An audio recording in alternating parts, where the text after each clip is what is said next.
Welcome to Filmfest Bremen in cooperation with Indie Film Talk. My name is Christoph Dobic and today we talk about the film The Killer in Cursed Water by Laurent Audroy and Stéphane Duprat. It is a movie that starts off as a comedy, as a horror comedy, but we can soon see that the true horror is question and answers at film festivals. And this is what we're about to do now. Writer and director Laurent Audroy is here with me.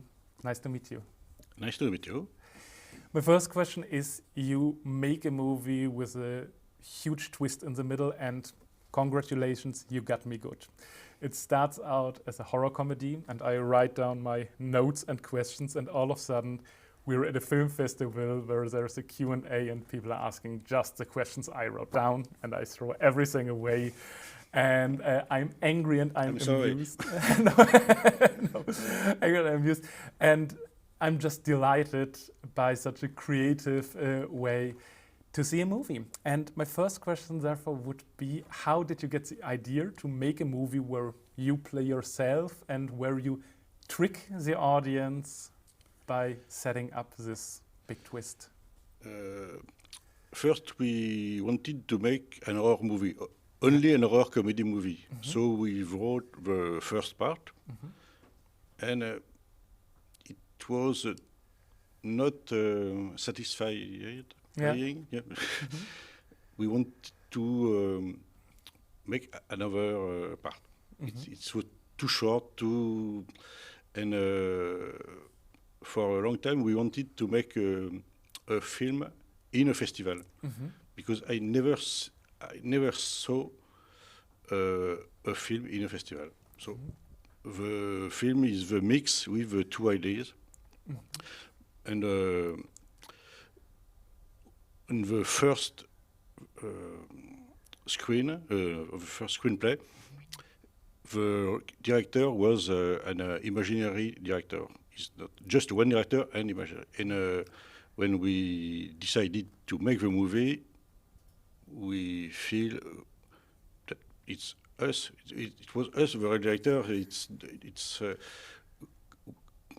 for really complicated. We wanted to play with between the reality and the fiction. In the second part, maybe it's the reality, maybe it's a fiction. So, if we are the directors, it's more ambiguous. And you and Stéphane worked together already, or you're working together for many years. Can you tell us a little bit about your work process? You're both writing and directing. How did you come up with new projects and how do you develop them? We met with Stéphane 30 years ago in a cinema school. And we have the same humor, so we decided to make movie in general, movie about movies. We like to take each time a different style, like it's the horror movie, but we made a western, we made a police movie, a war movie, a musical, and each time we like to play with the cliché, with all the cliché, especially in the horror movie, that there are a lot of cliché. And when we wrote, we tried to make us laugh. Oddly, it's the only question: is it funny or not? That's a really good question. And the part where you decide if it's funny or not, is it already when it comes to the first idea, or is it during the writing process, or are you just guerrilla style going out, start filming, and see what sticks on set?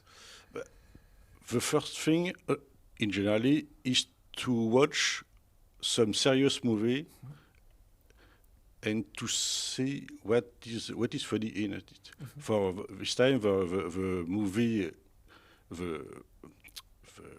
important, it was Friday the 13th. It's a very funny movie. When we see with our eyes, we think it's a very funny movie. So it's the I don't know, just the structure of the movie is this one. After that, we search for jokes and I hope we find it. And Friday the 13th is a great reference for like the first half of your movie. There is a lake, a cursed lake, there is a killer, and there is a mask killer, if you want to show. It's, I think it's a... yes. And it's me, in the movie, it's me, the killer is me. Okay. How long did it take to find this mask for your killer? Because again, it hits such a nice spot between being serious in some way, but totally ridiculous at the same time. Yes, exactly. Yeah. It has to be ridiculous and funny, and it's a camel. Yeah. I don't know if you can see. I can, yeah. How many masks did you try before you decide on this one? Oh, 10, I think 10. In the beginning, we wanted something more horrifying, or more horror movie, just dangerous and if it was more funny, it was great. And during the first part, there are already a lot of gags hitting real good. There is this running gag about a screaming girlfriend, she screams because she's got the wrong Instagram hashtag or she hasn't got reception on the cell phone. And you use it so often that even the actors inside the movie are not scared anymore, but just annoyed. So you do a horror comedy. How did you get the balance between, oh, we want to go this silly, or no, let's play this and this straight? Because you said your inspiration comes from the silliness of real horror, but you just crank it up and insert some over-the-top jokes. We don't want that the actors are funny. The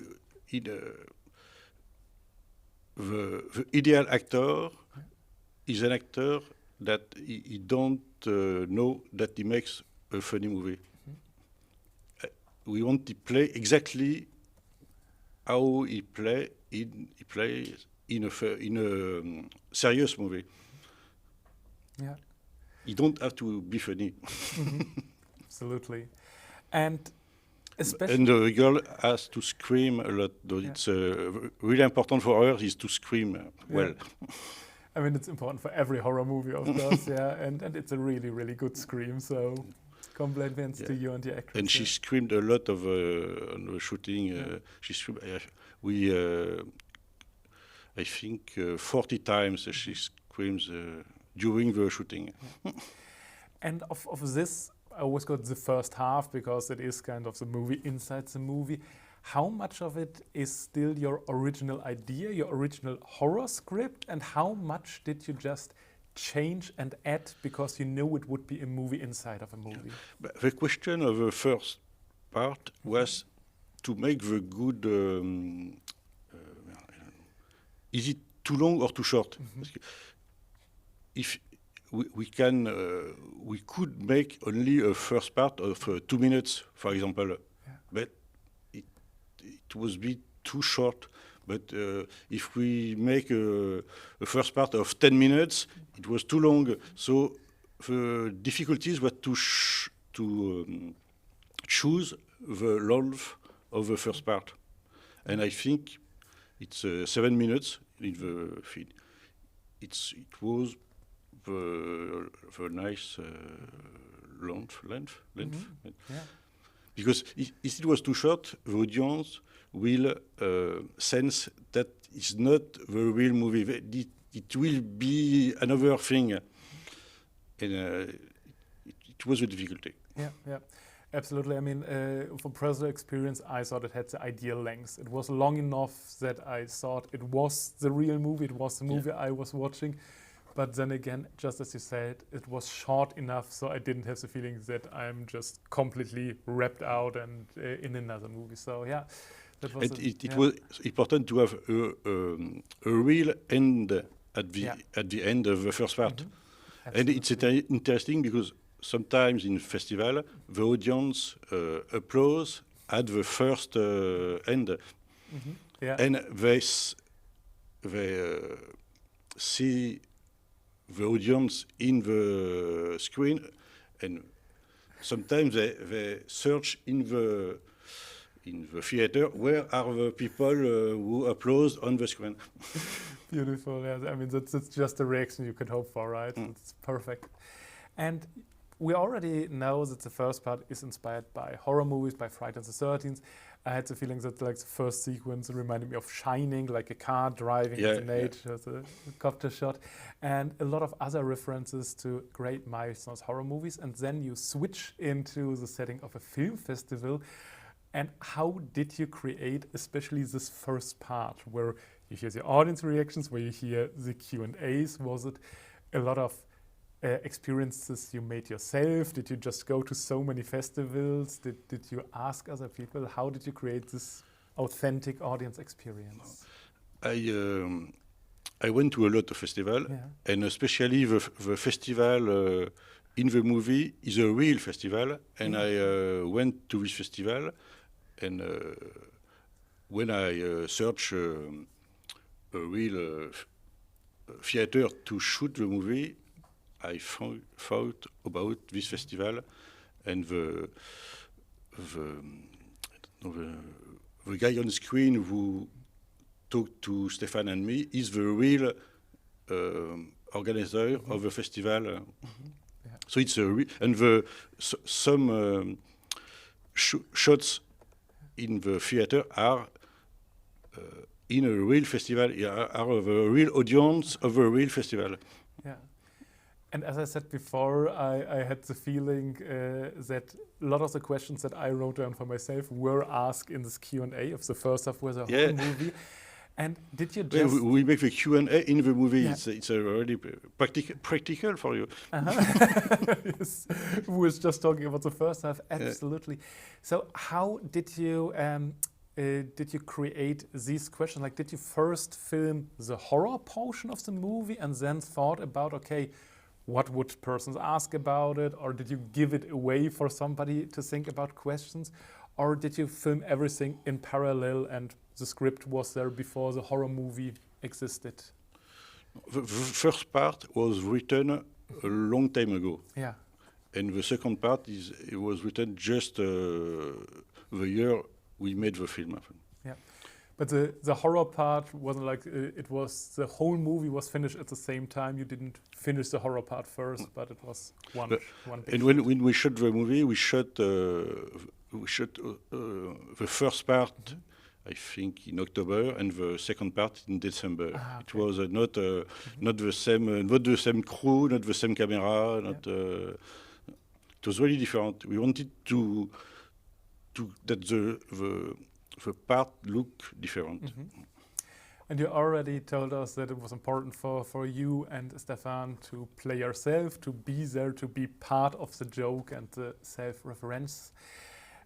And while Stefan is an actor, has acted a lot of times, as you told me, for you it's rather unusual to stand in front of the camera.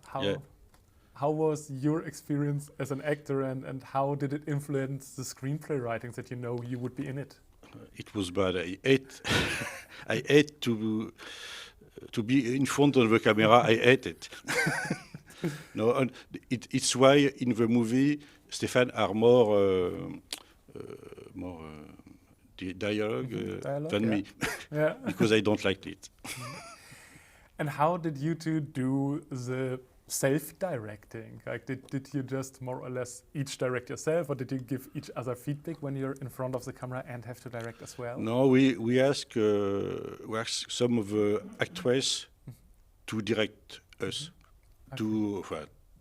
Yeah.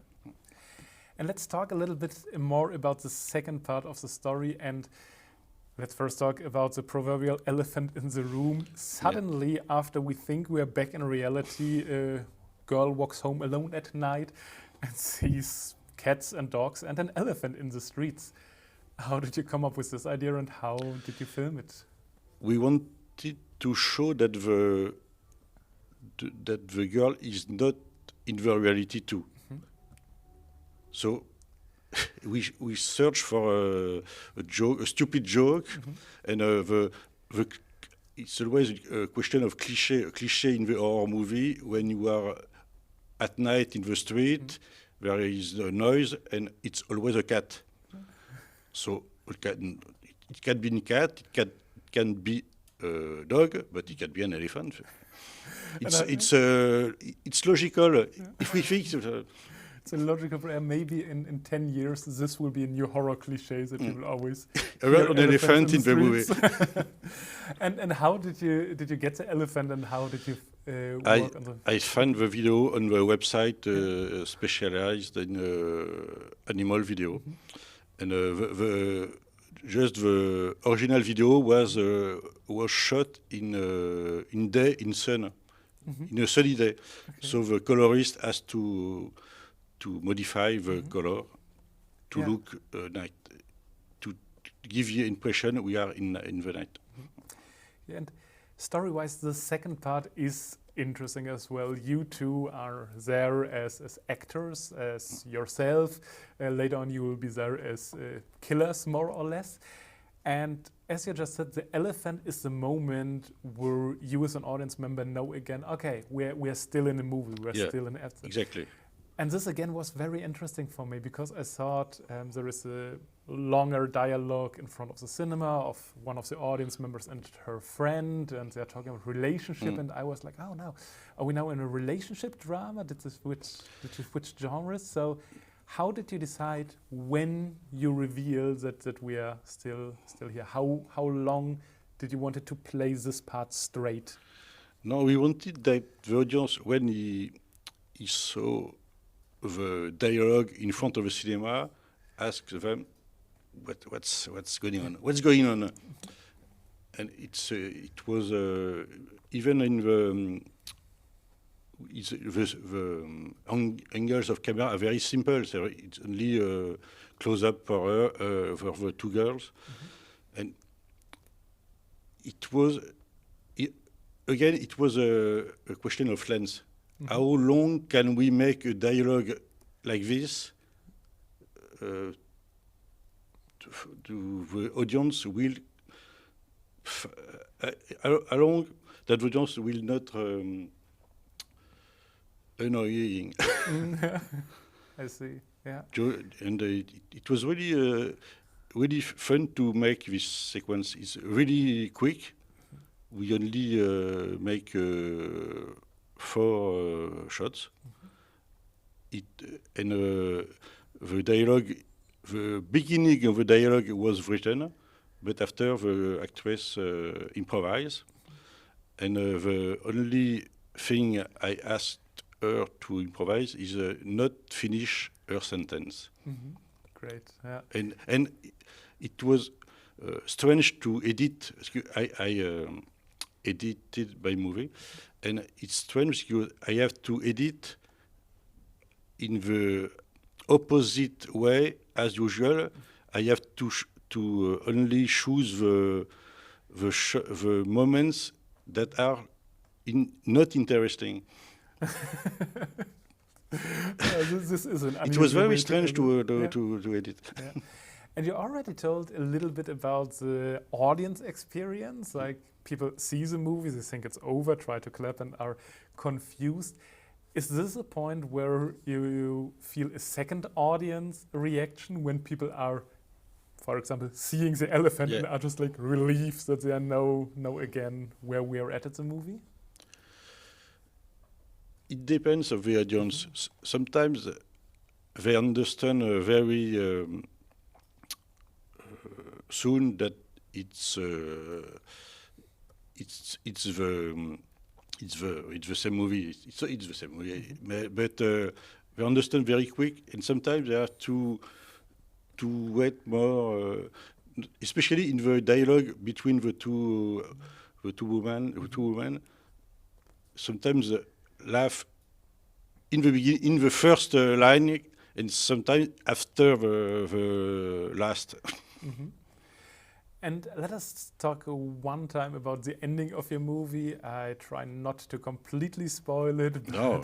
you're doing a kind of a movie torture, more or less, at least for this one member of the audience.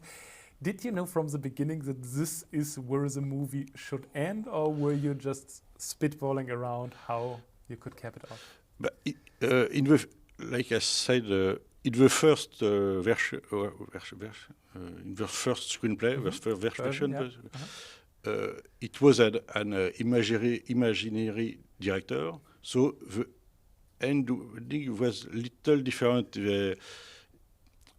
He stays with in the house, but he didn't speak about these other movies, and because when I show the DVD in the movie, is really the movie are really the other movies that we made with Stefan. It's the only difference. Yeah. Okay. The last question is: did the movie and making the movie somehow change your own festival experience? Especially, we are talking about, oh, is this a satire? Is it homage? Is it a pastiche? Is there somewhere inside of you a different look when you go into Q&As now, a different kind of self-awareness? No, it's interesting. Said when in some festivals we won the audience award, and each time I said to the audience that they gave to us the prize because they are afraid that we came in their house. Like in the movie. Okay, great. And for you yourself, it just makes no that you can leave your film figure behind and just do. Okay, that's a good thing to know. Very, very calming. Yeah. I have a souvenir of me in a festival. Okay. And here I have another with a camera. I have another.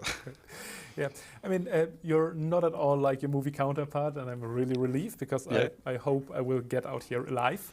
And you like my movie, so I don't have to go right. to your house to. Yes. It's okay. That's right. There's no part of the audience that likes your movie within the film, so that's a good sign. What is in the future for you and Stefan? You're working together since 30 years. You did so many things. What's next? We have shot. We just finished a series in eight episodes of 7 minutes. It's about a private detective. We made a short movie about this character 7 years ago, and we decided to make a series with it. And where could we see that? Where will it be released? I don't know. Okay. I don't know yet. I am in a talk with some TV. I really cross my fingers that we can see a series sooner or later. But for now, thank you so much for the interesting viewing experience, The Killer in Cursed Water, and thanks for the talk. Thank you, and auf Wiedersehen. And if you want to watch The Killer in Cursed Water yourself, you can do it at Filmfest Bremen in the humor and satire category or online until May the 1st. See you soon.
let's see. Can we do something like, dass wir in der Totalen sind und sag ich sowas wie thank you for being here and thank you for your movie, and then you cut in the sequence where he just has a mask on and he says a thank you, something like this. Ja, dann muss in der Totalen, darf die Maske noch nicht zu sehen sein. Okay. Was ist, wenn wir von der zu der schneiden?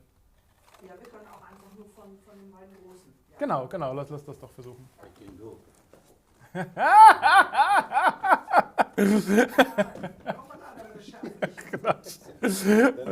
Yeah. Okay. So then let's take the mask on and just take the mic. Genau. Yeah. And we just do the last part one more time. We ready? Yeah. Okay. Cool. So first of all, wie war eben mein Ende? I really cross my fingers that we can see your series sooner or later, but for now, thank you so much for the interesting viewing experience, The Killer in Cursed Water, and thanks for the talk. Thank you and auf Wiedersehen. The Killer spreche Deutsch. How do you say The Killer in Cursed Water in German?